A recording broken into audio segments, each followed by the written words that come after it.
Hey guys, coldbrew here. Welcome back to another King Arthur Legends Rise video sponsored by Netmarble. Thank you for sponsoring today's video on the channel. Guys, if you have not checked out the game yet, please do so. This game is quite amazing. It really is different from the other turn-based games that I've featured on the channel before. And it just shows, not only because of the quality of graphics, which I find that you guys like the most, but also because of the depth of the game. And one of that big part of it is the main story. I've been, struggling with the main story, and it took me quite a while to beat this specific boss because I just couldn't understand the mechanics of it. But eventually I found the way through it, and that's going to be the purpose of today's video. I wanted to show you guys on how to beat this boss.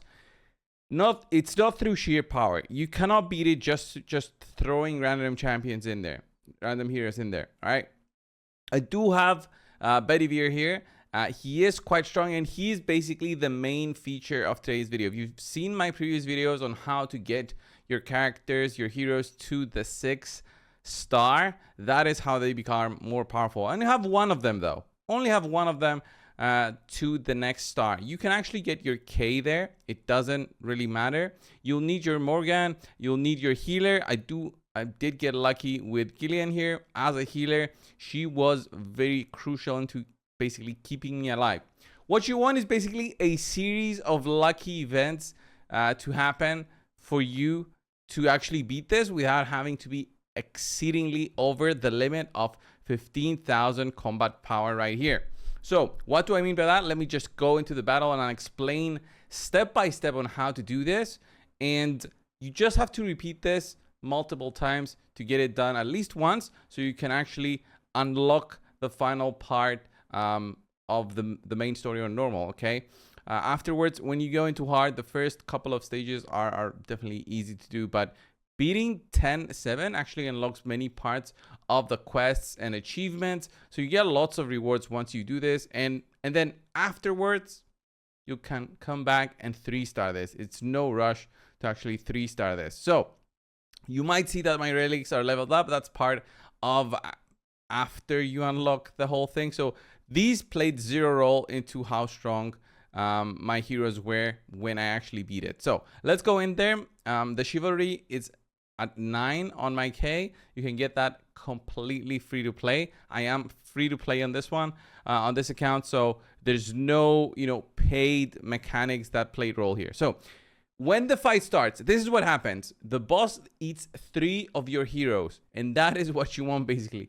You want the boss to eat not your strongest hero. And for me, that is EBEAT. I want him to basically be the last man standing, or maybe the only man standing. So you forfeit, you get back into the fight. You don't lose stamina when you do this. So it's basically just keep on clicking forfeit, coming back. It's a 25% chance, I guess, 1 in 4. And the reason that I do this is because he has the most amount of health. He has the most damage potential from the team in order to basically kill some of the ads and also survive until my next hero comes in, which should ideally be my healer coming in second to keep him alive. So far you've seen on how many times I had to repeat this.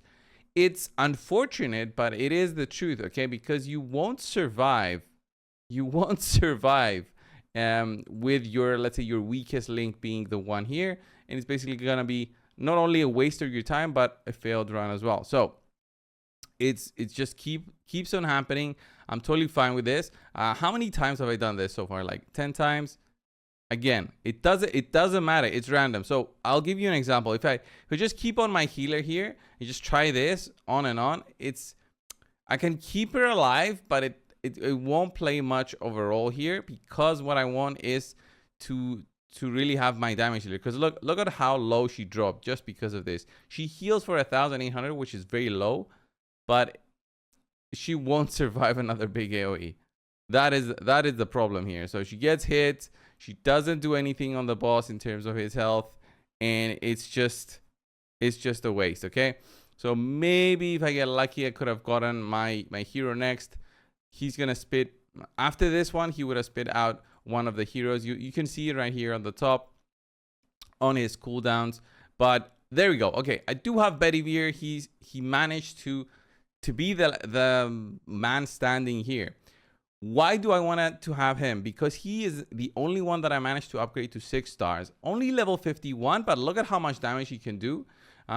It doesn't play that much of a role, but it helps to get my my heroes back. So he hits for about 2,000. I'm getting back my heroes the more damage I do, and it's basically the key to success here. Just spamming my abilities with him, and then my K attacks does really good damage. If I had her with critical strike stats, she would have done more damage.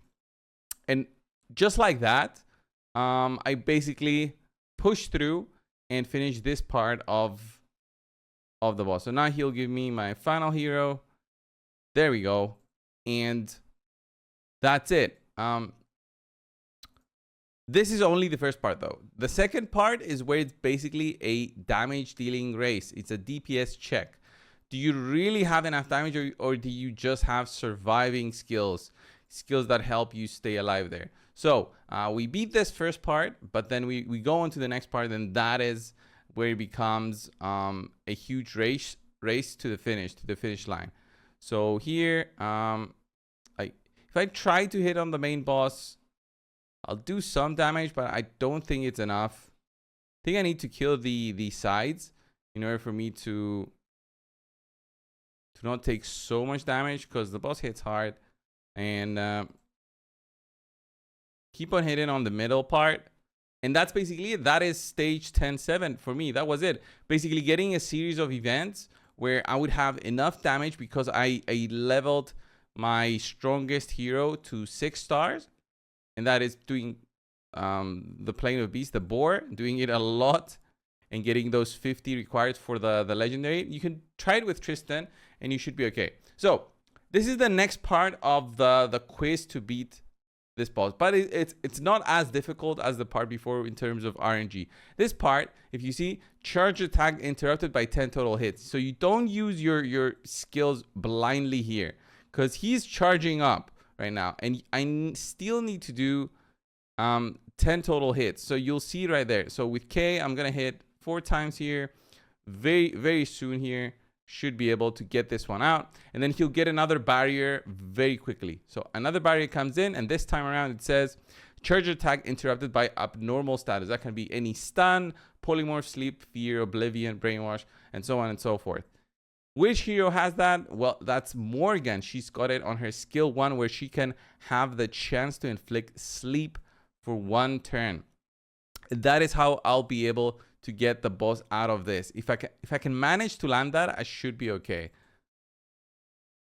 Or I beat the boss. Actually, the defense down there helped so much. That was crazy. But that is basically how you beat that one.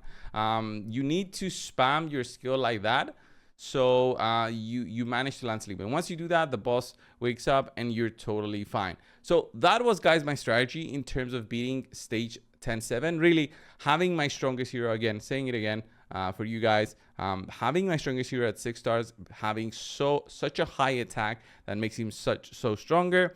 Obviously I didn't have my relics leveled up before, so I was missing this 138 attack. That's why I was hitting so hard right now. I was actually surprised. I didn't beat this that easily the first time around, but since then I played a bit more on the account, and that's what happens. But that was my strategy, guys. And once you beat 10-7, it really unlocks a lot of more things into the estate, upgrading your estate, making it more powerful, and unlocking a lot more things. Obviously, there's so much more that I can expect from the main story. If you're feeling still stuck after this, go back into the adventure mode, which is relatively easy. The enemies there are nowhere close to the difficulty, and there's a lot of puzzles and stuff, and you get free rewards. That's what I meant. You get lots of gems. Use those gems. Maybe you can do summons. I wouldn't really recommend it. Definitely recommend using stamina. I've mentioned that in my video, the other video I posted on King Arthur Legends Rise, on tips to get your progression going faster. That's it for today, guys. Thank you all for watching. I hope this helped you beat the main story, stage 10-7. If it did, leave it down below in the comments. Thanks again, guys. Thank you to King Arthur Legends Rise and Netmarble for sponsoring today's video and the channel. See you guys in the next one. See ya.